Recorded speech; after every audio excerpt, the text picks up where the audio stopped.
Bonsoir à toutes et à tous. Avec l'aide de Dieu, on va faire une lettre de Rabbi Nathan, mais avant ça, je voudrais continuer. La semaine dernière, on avait parlé des Teilim, si vous vous rappelez, avec l'histoire du roi qui est parti chasser en forêt. Et on avait parlé qu'il y allait avoir un torrent d'hérésie, de révolte contre Dieu, où les gens ils vont tomber, où ils vont perdre complètement leur foi, et que ce déluge il allait tomber, et qu'il allait recouvrir la terre, et que même ceux qui sont très proches de Dieu, ils allaient être atteints par ce déluge, et que le seul remède, c'était de faire des Teilim, parce que il fallait se sauver de la logique, puisque à partir du moment où on commence à réfléchir logiquement, alors automatiquement on va être atteint par ce poison qui est le déluge, Et donc, on avait expliqué que le Teilim, c'est ça, comme Rabbi Nachman il raconte dans cette histoire, que finalement, c'est les simples diseurs de Teilim, de psaumes, de David, qui vont, grâce à ça, qui vont couronner le Messie. Alors, je voudrais un petit peu agrémenter et continuer un petit peu sur cette idée du Teilim et raconter une histoire du Baal Shem Tov. On sait que le Baal Shem Tov, il touchait énormément de gens. Il avait bien entendu des élèves qui étaient très proches de lui et qui étaient éminemment grands. C'était tous des justes, tous ces élèves. Et puis aussi, il avait un contact avec la foule, c'est-à-dire avec des gens qui étaient très très éloignés, des gens très simples, qui étaient ou puiseurs d'eau, ou vraiment des paysans qui étaient très très loin. Et le vendredi soir, il accueillait tous ces gens qui étaient simples. Peu importe qui c'est qui venait, et puis vraiment il se mêlait à la foule dans la mesure où il partageait son pain, il partageait son repas, et avec des chants, avec beaucoup de gentillesse et beaucoup de cœur, il descendait très très très, comme on dit, il descendait très très bas, au niveau de tous les gens qui étaient autour de lui. Et les élèves, pour dire, ils comprenaient pas trop pourquoi le Baal Shem Tov avait cette proximité avec ces gens qui étaient très très simples. Ils comprenaient pas, ils avaient cette question dans leur esprit. Et le Shabbat midi, le deuxième repas de Shabbat, on sait que le Baal Shem Tov le faisait avec ses proches élèves. Et les gens simples, le Shabbat matin, eux, ils se mettaient dans une pièce et ils disaient des psaumes. Ils disaient des psaumes. Et donc, quand le Baal Shem Tov, il était avec tous ses élèves dans le deuxième repas de Shabbat, il leur a demandé, il savait très bien, le Baal Shem Tov, quelle était la question qu'ils avaient dans leur esprit, à savoir, qu'est-ce que le Baal Shem Tov fait avec ces gens aussi simples? Ils comprenaient pas. Et le Baal Shem Tov, donc, savait, par sa prophétie, il savait lire dans les pensées. Et donc, il leur a demandé que chacun prenne l'épaule de son voisin. Et donc, ils ont formé un cercle, puisqu'ils étaient tous autour d'une table. Et le Baal Shem Tov, il avait à sa droite et à sa gauche 2 compagnons. Et lui aussi, il a fermé le cercle en prenant ses compagnons qui étaient à côté de lui. Et à ce moment-là, ils ont commencé à monter en extase, parce qu'ils étaient en train d'écouter une symphonie extraordinaire. Et ça montait, jusqu'à un moment où le Baal Shem Tov, il a été obligé d'enlever ses mains des gens qui étaient à côté de lui, pour faire descendre cette ascension qui était fulgurante et extraordinaire. C'était vraiment de l'extase. Donc il les a fait descendre. Et il leur a dit, vous savez, vous avez entendu une symphonie extraordinaire dans le ciel. Sachez que cette symphonie, c'est le produit de la diction de ces gens qui sont simples et qui disent des psaumes avec leur cœur d'une manière tout à fait simple. C'est ça qui crée dans le ciel. Donc il leur a fait montrer, dans un sens, que vous pensiez peut-être que ces gens, ils n'avaient pas une grande valeur, mais voilà ce que dans le ciel, voilà le produit, voilà ce qui se passe dans le ciel, et voilà, c'est une symphonie extraordinaire. Donc, ça c'est une histoire. Après, on va rencontrer une autre histoire. Pour l'instant, on va lire une lettre de Rabbi Nathan, et surtout, on va essayer de comprendre pourquoi ces Teilim, ils ont un pouvoir tellement grand. Ok, on nous dit qu'il va y avoir un déluge, et que ces déluges-là, tout le monde va être touché, et que le remède, c'est Teilim. Mais on va essayer de creuser, on va essayer ensemble de comprendre qu'est-ce que ça veut dire, pourquoi les Teilim, ils ont un tel pouvoir. Alors, on va lire une lettre de Rabbi Nathan, et après, on va raconter, on va essayer de comprendre à travers cette lettre s'il y a un rapport avec le Teilim, et de comprendre pourquoi les Teilim, ils ont un tel pouvoir. Qu'est-ce qu'il y a dans les Teilim? Pourquoi ils agissent d'une façon à tel point que tout le monde sera contaminé par ce déluge, et que ce seront seulement ceux qui feront des Teilim qui vont être sauvés de ce déluge d'hérésie et de révolte. Alors, Rabbi Nathan, il dit à son fils, « Maintenant, mon fils, enrichis-toi de sagesse si tu veux me réjouir. Et même si on ne peut les comprendre que superficiellement, intéresse-toi aux allusions qui se trouvent dans l'océan de la connaissance. Quand il parle de l'océan de la connaissance, c'est-à-dire toutes les allusions qui se trouvent dans les enseignements et dans les livres de Rabbi Nachman. Il faut savoir qu'on l'avait expliqué une fois, c'est que il y a l'enseignement qu'on essaye de comprendre logiquement, mais en vérité il n'y a aucune logique parce que ce sont des enseignements qui viennent d'endroits qui sont très très élevés et qui sont au-dessus de la logique. Donc il y a aucune logique. Et donc comme on essaye, en vérité ce qu'il faut essayer de comprendre, de capter, c'est les allusions qui sont à l'intérieur des enseignements de Rabbi Nachman et qui, en fait, ces allusions, ils sont faites, c'est comme des mains qui nous font des signes et qui, en vérité, qui sont spécialement pour nous. Ça veut dire pour chacun de nous, particulièrement, chacun avec son problème. Parce que là-bas, ce qu'il va trouver, c'est que dans l'enseignement, il va trouver la solution à son problème qui est adaptée à son problème. C'est pas, si vous voulez, des solutions ou des conseils qui sont générales. Il y en a aussi. Mais si on creuse dans les enseignements de Rabbi Nachman, on va tomber, si vous voulez, sur l'allusion qui va nous concerner à nous par rapport au problème que nous, dans lequel nous sommes confrontés. Et donc, il est adapté à nous puisqu'il est que pour nous. Et donc, c'est ça qui veut dire que, en fait, c'est ça l'océan de la connaissance. Parce qu'il faut savoir que cet océan, il est étendu, il est immense. Et où c'est qu'il est immense, cet océan, tellement grand, dans les endroits où fourmillent des êtres sans nombre.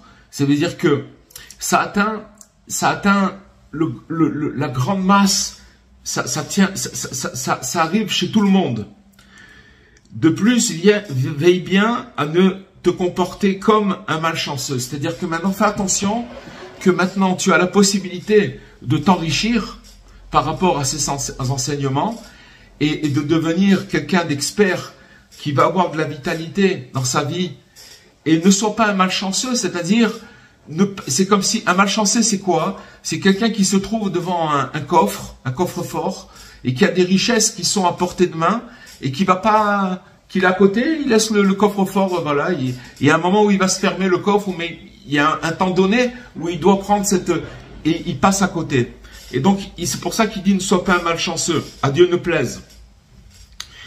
Et même si tu es tel que tu te vois, il n'en reste pas moins qu'aux yeux de Dieu, chaque mouvement positif et chaque démarcation ou déplacement du mal vers le bien, c'est-à-dire tout ce qu'on fait pour pas tomber complètement, et que c'est-à-dire qu'on fait un effort pour s'arracher du mal, et faire même que c'est comme un cheveu pour aller vers le bien, même de l'épaisseur d'un cheveu, alors il faut savoir que ça revêt une valeur très précieuse aux yeux de Dieu. Et il lui dit, Rabbi Nathan à son fils, de grâce, s'il te plaît, agis comme ce valeureux guerrier et serre autour de ta taille la ceinture du combattant. Car Dieu soit loué, nous avons sur qui nous appuyer.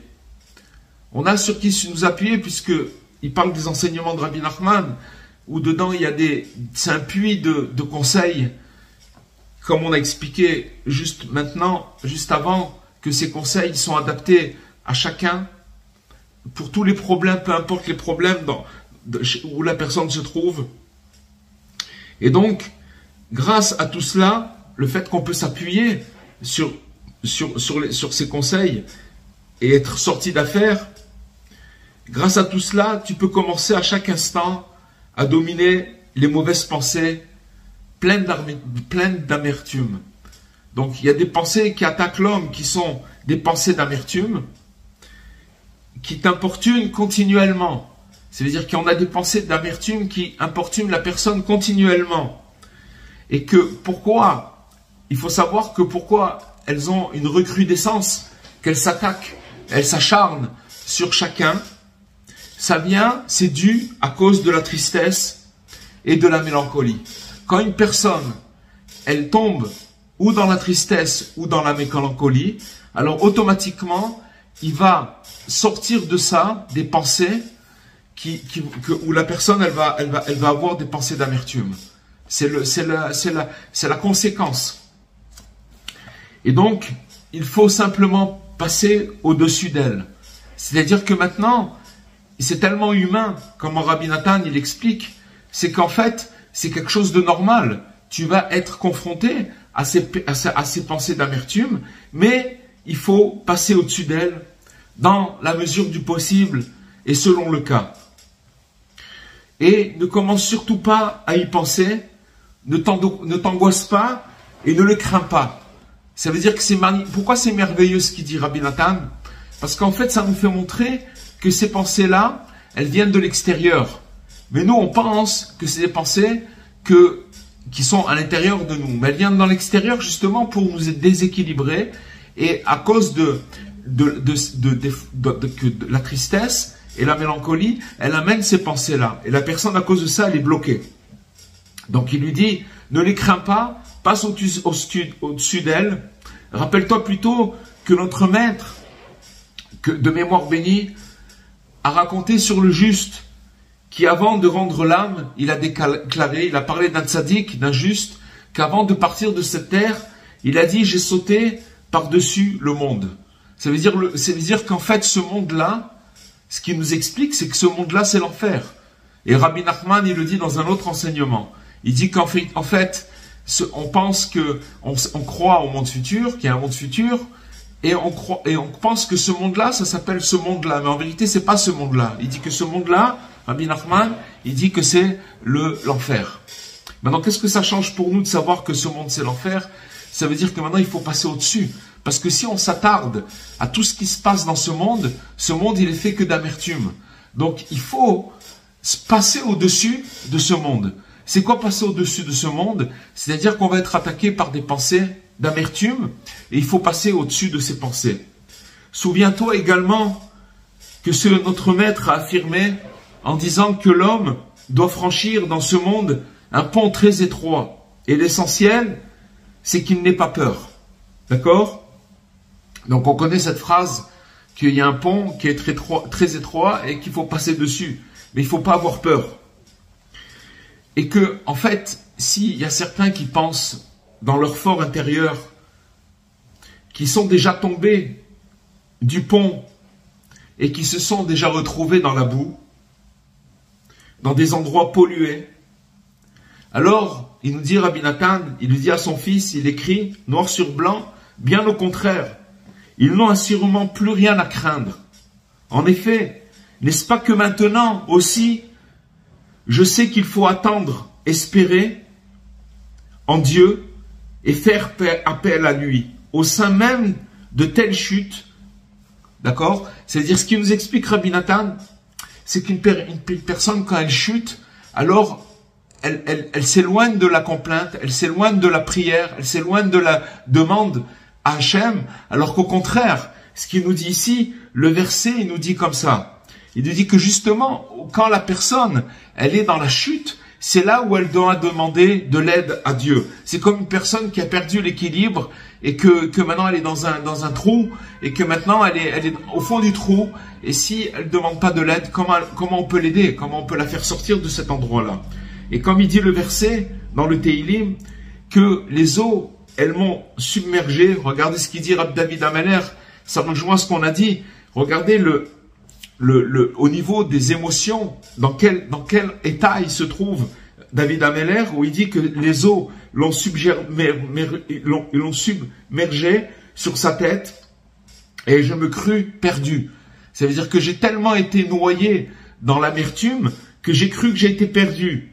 Mais des profondeurs de la fosse, j'ai invoqué ton nom. Oh mon Dieu! C'est-à-dire que maintenant on voit que ce verset-là, il nous fait comprendre que quand une personne elle est par terre complètement, c'est dans cet endroit-là qu'il faut évoquer Dieu et lui demander et d'invoquer le nom de Dieu.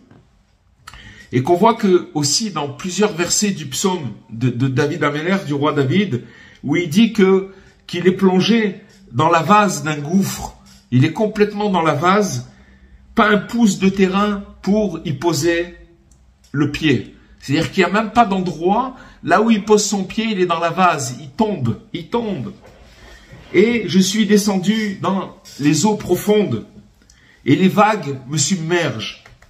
Tu m'as plongé dans un gouffre profond et plein de ténèbres dans les abîmes.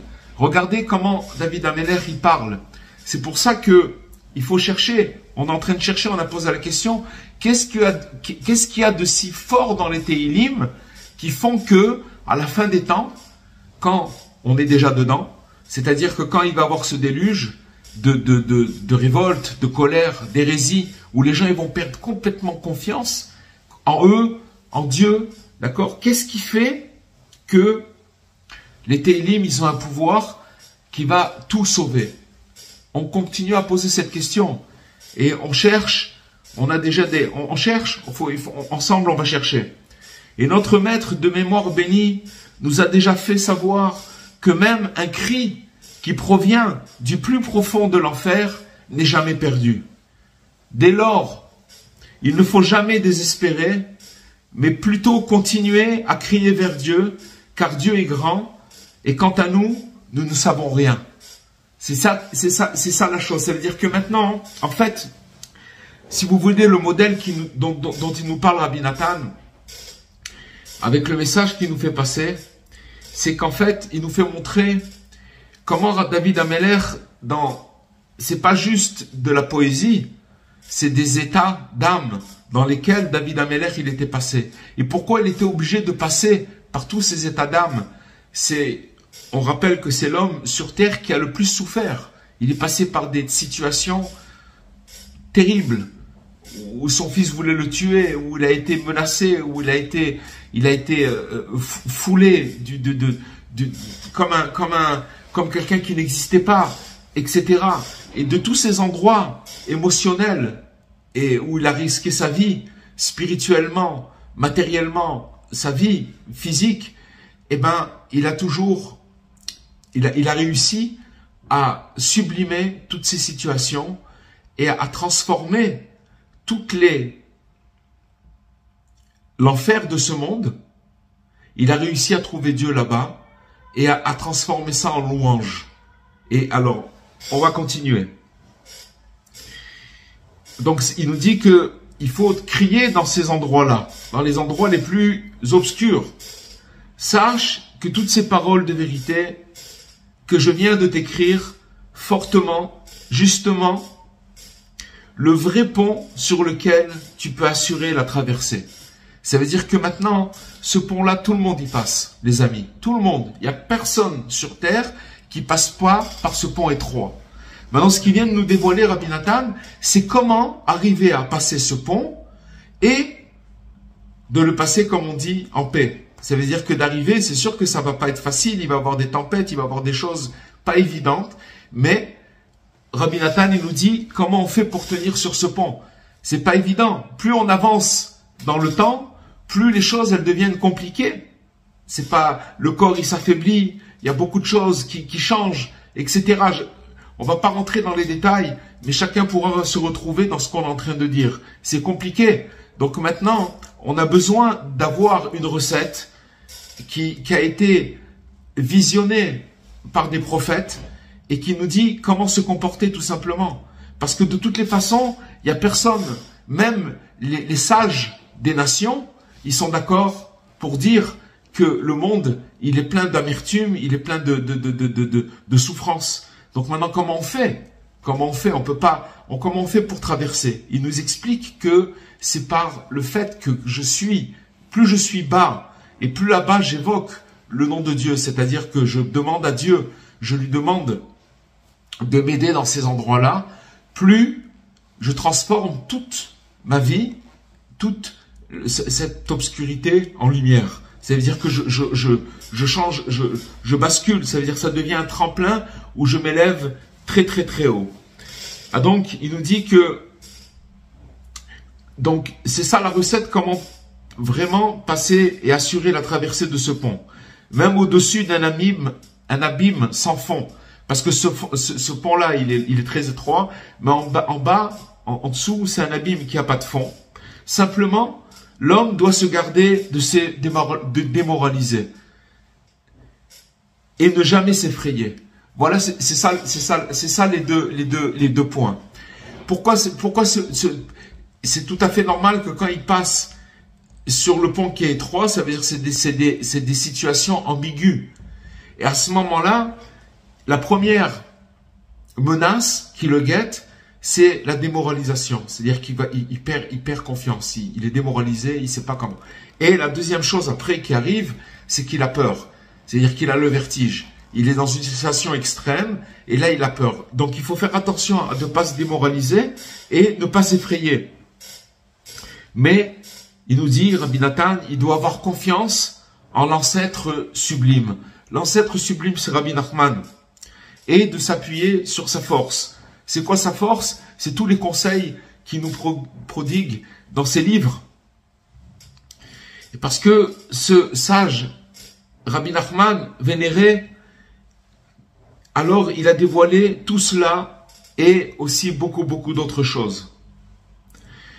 Et enfin, met en pratique le verset « Espère en l'Éternel ». C'est une prière qu'on fait tous les jours le matin. Kaveh El Hashem, c'est-à-dire espère en l'Éternel. Et au cas où il arrive encore ce qui arrive, alors accomplis la suite en fin du verset. C'est-à-dire que maintenant le verset il commence à dire espère l'Éternel, et maintenant tu vas avoir encore des galères. Ça va il arrive ce qu'il arrive entre temps. Alors qu'est-ce qu'il nous dit? Le verset, courage, que ton cœur soit ferme. Ça veut dire que maintenant, d'abord tu espères en l'Éternel. Tu es dans une bonne, comme on dit, t'es bien, tu espères en lui malgré les difficultés. Mais après, tu retombes, parce que tu perds encore l'équilibre, tu es effrayé, tu perds confiance, tu t'es démoralisé. Alors à ce moment-là, il te dit le verset, courage, que ton cœur soit ferme. Oui, encore une troisième fois, espère en l'Éternel. Donc on voit d'ici que c'est pas on n'espère pas, hein, on espère justement dans la grande difficulté. C'est là où il faut espérer le plus en l'Éternel. En général, qu'est-ce qui se passe? La démoralisation, elle amène à la tristesse. Et comme on a vu tout à l'heure, la tristesse, elle amène à des pensées de mélancolie, à des pensées négatives qui bloquent la personne. Donc ce qu'il faut, c'est justement dans ces endroits très éloignés de la conscience, la vraie conscience, c'est-à-dire qu'on n'arrive pas à voir, on n'arrive pas à avoir de visibilité, qu'il faut toujours retourner dans le fait de espérer en Dieu. Et il dit Rabbi Nathan, pour terminer la lettre, il lui dit qu'en fait, cette explication, elle va aussi avec le commentaire de Rashi sur ce verset. C'est-à-dire que le commentaire qu'il a dit Rabbi Nathan, il se fond bien avec le commentaire de Rashi. Alors, on a posé une question tout à l'heure. Qu'est-ce que c'est ces Téhilim? Pourquoi les Téhilim, ils ont une telle force? Et pourquoi c'est ça qui va sauver l'humanité entière? Alors, le Rav Besançon, que Dieu lui donne la santé, il a ce Shabbat, il m'a raconté, on est en contact, il m'a raconté ce qu'il a dit le Shabbat. Il a parlé d'un Midrash qui est écrit que quand David Ameler, le roi David, il a écrit des psaumes, Dieu, il a dit, j'ai un problème avec tes psaumes. Parce que si ces psaumes-là, ils sont lus par des humains, par les gens qui vont les lire, ça va ressusciter les morts. Ça va et j'ai un problème, parce que on n'est pas encore on doit passer encore, avant la résurrection, il y a encore beaucoup de passages à faire, etc. Donc j'ai un problème. Je peux pas mettre ce livre, tu peux pas l'imprimer, tu peux pas divulguer ces psaumes, parce que s'ils vont arriver chez les gens, ça va complètement les refaire revivre. Même un mort, il peut revivre si on les dit dans l'ordre. Alors qu'est-ce qu'il a dit Dieu? Ce qu'on va faire, c'est que tu vas, oui, les imprimer, mais tu vas mélanger l'ordre. Qu'est-ce que ça veut dire, les amis? Ça veut dire qu'en vérité, il a dit, le Rav Besançon, que quand il a mélangé l'ordre, c'est-à-dire qu'il n'y a pas le même effet que s'ils étaient dans l'ordre. Mais, en vérité, il y a cette substance, il y a cette lumière. Il y a cette lumière, c'est une lumière de vie qui fait ressusciter la personne. Quand une personne se trouve dans une situation obscure et qu'elle lit le Tehillim, alors le Tehillim, je ne sais pas comment ça marche, c'est quelque chose de magique, mais il va rentrer tout simplement dans sa vie et il va commencer à éclairer sa vie. Il va changer les choses. Il va enlever cette obscurité. C'est ça qui va se passer. Pourquoi? Parce que maintenant, c'est vrai que il n'a pas le même effet que s'il avait été créé dans l'ordre, mais c'était la volonté de Dieu. Dieu, il a décidé de mélanger ces psaumes.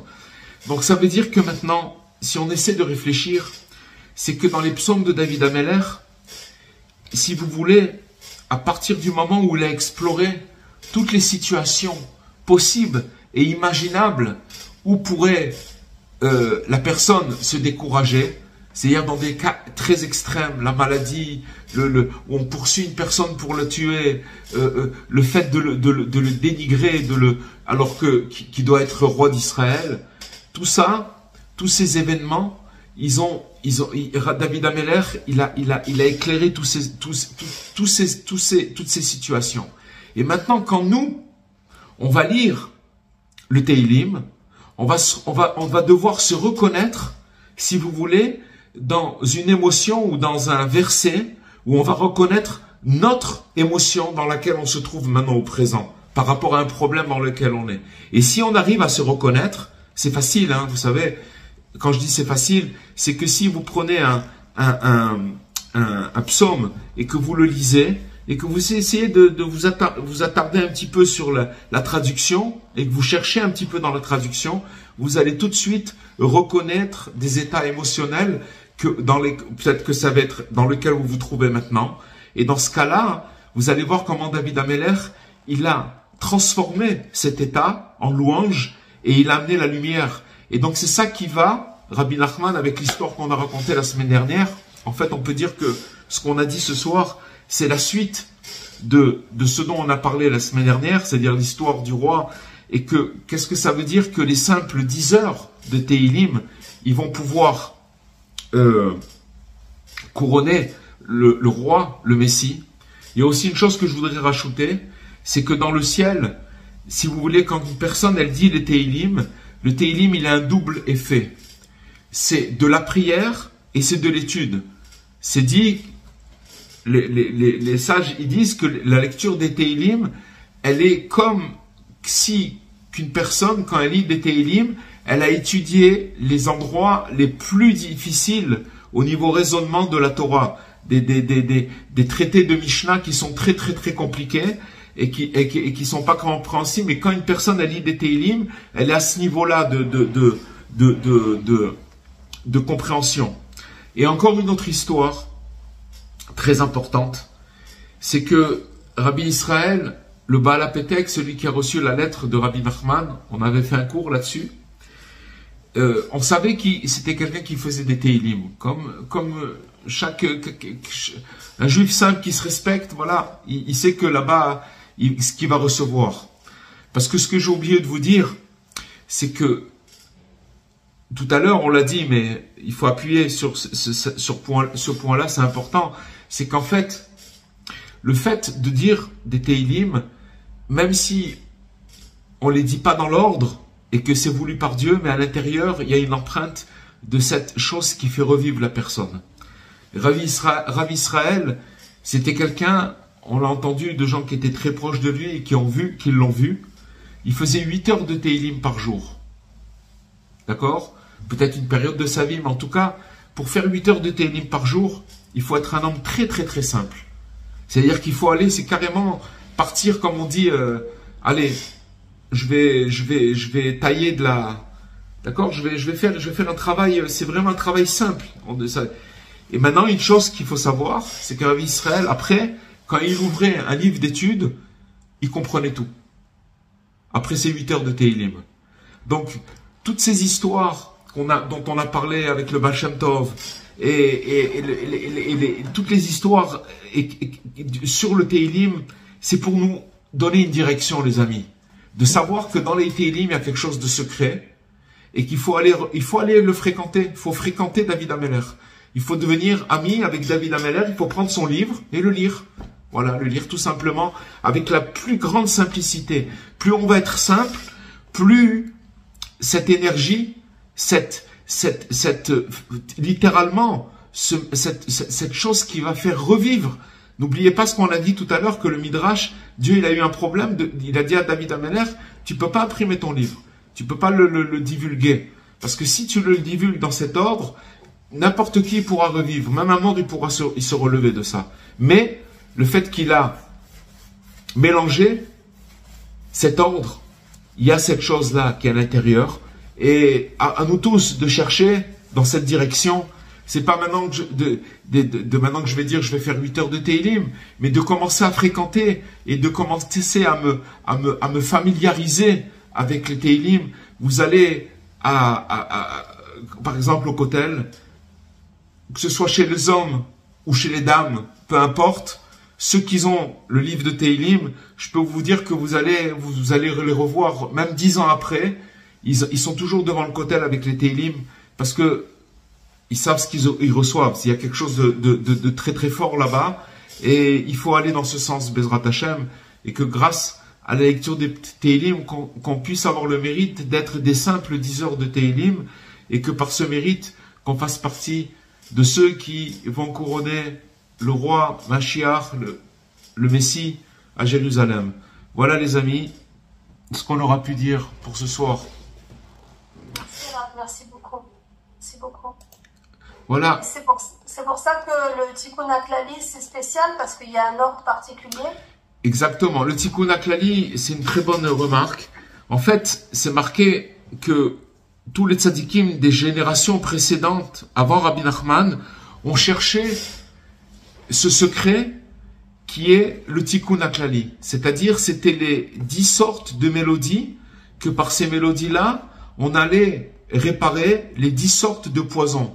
Quand une personne, elle est dans la déroute, qu'elle fait une erreur, qu'elle fait une mauvaise action, automatiquement, elle va être atteinte d'un poison. D'un poison, c'est quoi ce poison?